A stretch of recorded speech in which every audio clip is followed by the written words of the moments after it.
Leonardo Notarbartolo, born in 1952, was the mastermind behind the insane $100 million Antwerp diamond heist.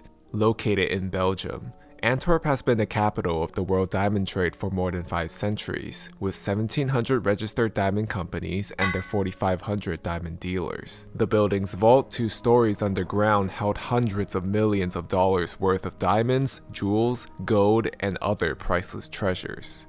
Unsurprisingly, the AWDC benefited from 2 police stations, armed patrols, extensive video surveillance, and vehicle barriers securing the entrances. The vault itself has a foot-thick, bomb-proof steel door and a 10-layer security system. A specific key only for the vault, infrared heat detectors, magnetic fields, seismic sensors, a Doppler radar, and state-of-the-art locks with over 100 million possible combinations. In addition, even if somebody was able to find their way inside the vault, each of the safe deposit boxes is separately locked, and of course, the security cameras records the interior of the vault 24 hours a day, 7 days a week. Everyone thought it was impossible to break in, except Leonardo and his team. In 1997, one of his associates, Ferdinando, explained the failed attempt they had with some other men to rob a bank. One of his co-conspirators had tripped an alarm, and they had to flee the scene empty-handed. Ferdinando believed that Leonardo, with his knowledge of jewels, could help them organize a new plan. The plan included renting an office in a specific building where also the vault full of riches was located. In that way, they would be able to scope out the building from the inside and find the weak points. In 2000, Leonardo Notarbartolo signed a lease on an office inside the AWDC. In addition, he owned a legitimate business as a diamond merchant and a jewelry shop in Turin, so nobody had really any reason to doubt his intentions inside the world's largest diamond district.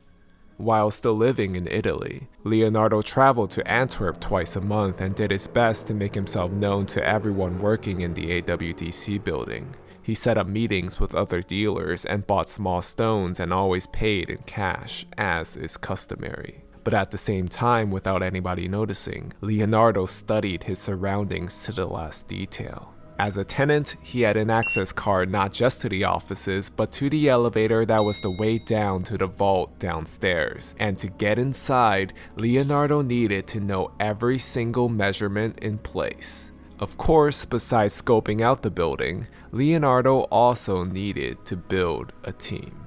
The first associate was, of course, Ferdinando Finotto, the man who had given the idea in the first place years prior. He would be the muscle man of the group. Then there was Elio Denorio, the hacker. His role was to disable any surveillance systems and any alarms. Of course, you need someone to pick the locks, the king of keys, if you will. However, that is the only name we have for this guy. Lastly, there had to be one person the mastermind of the plan has known all his life. Leonardo's childhood friend, Pietro Tavano, nicknamed Speedy.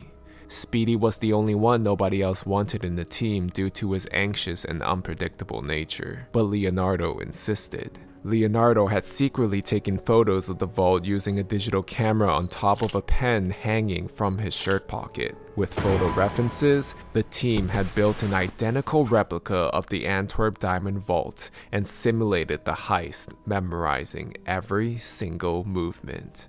And finally, their plan had been more than 3 years in the making before the perfect opportunity presented itself on the weekend of February 15th, 2003. It was a Saturday, one of the quietest days in the AWDC building because of Sabbath. In addition, everybody was distracted by the Diamond Games tennis tournament, a huge event held that day. First, a day earlier, Leonardo had visited the vault as a regular to make a deposit and was able to use hairspray on the heat and motion detectors, disabling them effectively. The next day, they drove up to the diamond center with a rented Peugeot around midnight. Leo stayed in the car, while the other four used the ladder they had hidden in the diamond center garden beforehand to access a balcony of the building.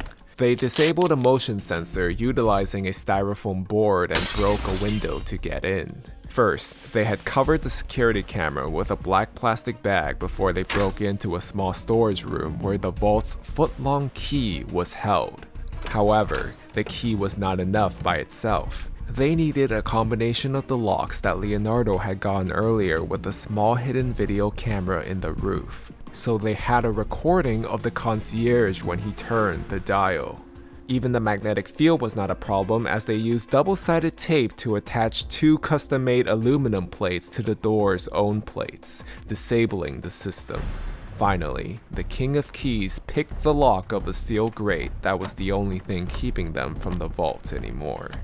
For extra precaution, they put another styrofoam box over the motion sensor, an extra black bag over the security camera, and black duct tape over the light sensor.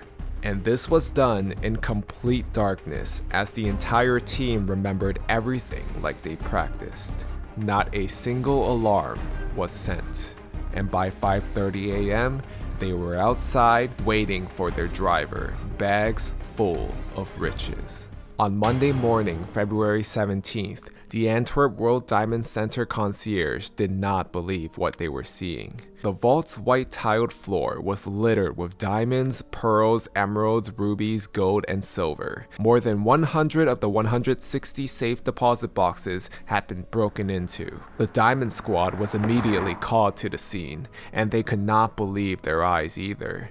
Somehow, somebody had done what they considered impossible. Sounds like the perfect crime. The heist of a lifetime. Leonardo and his group could have just disappeared and their legend would have lived from one generation to another. But of course, something happened. Leonardo's friend, Speedy. Leonardo and Speedy went to dispose of the evidence of their plans, planning to burn their gloves in France. However, like mentioned before, Speedy got anxious easily, and so, on their way back, he had a full-blown panic attack, and Leonardo had to stop the car. Speedy continued to throw as much evidence out of the vehicle as he could, to bushes and the mud. As they were in a hurry, Leonardo did not stay to pick up everything, which would have proven to be a huge mistake. The property belonged to Auguste Van Kemp, a Belgian hermit.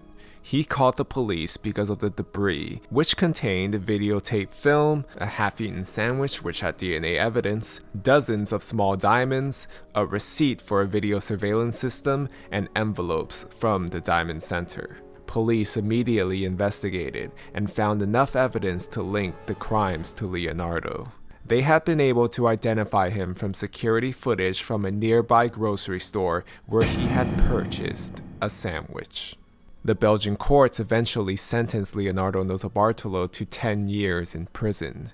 The other robbers got 5 years each. Leonardo never gave up the name of the other team member.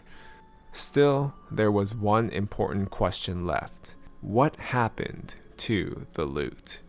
While Leonardo claims that they had only gotten $20 million worth of merchandise, authorities say that there is over $100 million worth of diamonds still missing, meaning there were still other diamonds out there unrecovered.